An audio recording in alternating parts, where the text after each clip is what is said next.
ವಿಚಾರ ಮಾಡಿದ್ರು. ಖಚಿತವಾಗಿರ್ತಕ್ಕಂತಹ ಕಟ್ಟಡ ಆಗಬೇಕು ಅಂತ ತಿಳ್ಕೊಂಡು ಗುರುಗಳು ಒಬ್ಬ ಸೂಕ್ತ ಗುರುನಾಥ ನಮಗೆ ಸಿಕ್ಕಾನ. ಮಠದ ಅಭಿವೃದ್ಧಿ ಆಗ್ತದ.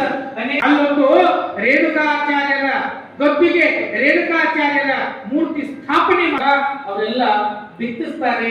ರೇಣುಕರ ಮೂರ್ತಿಯ ಆಗಮನದಿಂದ ಬಂಟ್ವಾಳ ಗ್ರಾಮವೆಲ್ಲ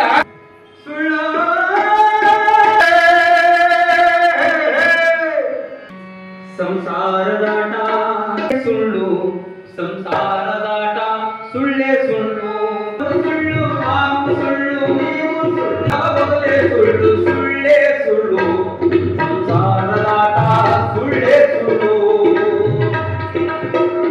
ಅಯ್ಯೋ ಸುಳ್ಳು ಸೀತೆಯಾಗಲಿಗೆ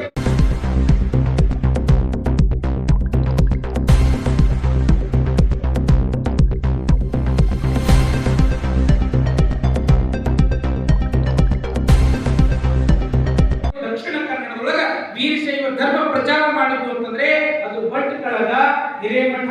ಆ ಹಿರೇಮಠಕ್ಕ ಅಧಿಪತಿ ಯಾರು ಅಂದ್ರ ಮಹಾದೇವಯ್ಯನವರು, ಶ್ರೀಮತಿ ಶೈಲಜಾ ತಾಯಿಯವರು. ಸಾಯಂಕಾಲ ಆದ್ರೆ ಸಾಕು ಧರ್ಮ ಜಾಗೃತಿ ಬಯಸಿ ಬಂದಂತ ಭಕ್ತರಿಗೆಲ್ಲ ಧರ್ಮೋಪದೇಶಗಳನ್ನ ಮಾಡ್ತಾ ಇದ್ರು.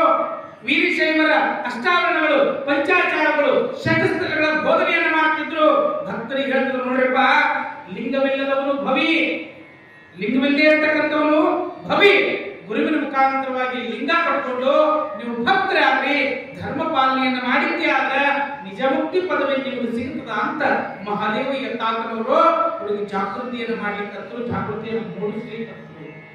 ಧರ್ಮದ ಜಾಗೃತಿಯನ್ನು ಮಾಡ್ತಕ್ಕಂಥ ಮಹಾದೇವಯ್ಯನವರು, ಧರ್ಮಪತ್ನಿ ಶೈಲಜಾ ಅವರು ಇಡೀ ಆ ಭಟ್ಕಳದ ಭಾಗದೊಳಗೆ ಬಂಟ್ವಾಳ, ಮಂಗಳೂರು, ಕುಂದಾಪುರ, ಕಾರ್ಕಳ, ಮೂಡುಬಿದ್ರೆ ಈ ಭಾಗದಲ್ಲೆಲ್ಲ ಸಂಚಾರ ಮಾಡಿ ವೀರಶೈವ ಧರ್ಮದ ಪ್ರಚಾರ ಮಾಡ್ಲಿಕ್ಕಂತ ಮಹಾದೇವಯ್ಯನವರು ಪ್ರಚಾರ ಮಾಡ್ತಾರೆ. ಅಂತ ಮಹಾದೇವಯ್ಯನವರನ್ನ ಪವಾಡ ಪುರುಷರಂತೆ ಕೊಂಡಾಡಿತು ಆ ಜನ. ಹೆಚ್ಚು ಕಡಿಮೆ ಆ ಭಾಗದೊಳಗೆ ಭೂತಾರಾಧನೆ ಬಹಳ ಐತಿ, ನೀವೆಲ್ಲ ನೋಡಿರ್ಬೇಕು. ಭೂತಾರಾಧನೆ ಕೂಡ ಆ ಭಾಗದಲ್ಲೇ ಐತಿ. ಇಷ್ಟಲಿಂಗದ ಆರಾಧನೆ ಮಾಡುವಂತ ಒಂದು ಪರಿಪಾಠವನ್ನ ಮಹಾದೇವಯ್ಯ ತಾತನವರು ಯಥೇಚ್ಛವಾಗಿ ಆ ಭಾಗದಲ್ಲಿ ಸಂಚರಿಸಿದರು. ಅಲ್ಲಿ ಏಕರಾತ್ರಿ ಪಟ್ಟಣಕ್ಕೆ ಪಂಚರಾತ್ರಿಯಂತೆ ಸಂಚಾರವನ್ನು ಮಾಡ್ತಾ ಮಹಾದೇವಯ್ಯನವರು ಧರ್ಮ ಪ್ರಚಾರದ ಜೊತೆಗೆ ತಮ್ಮ ಸಂಸಾರಿಕ ಜೀವನವನ್ನು ನಡೆಸಲಿಕ್ಕರು.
सकल साधु संत महाराज की जय।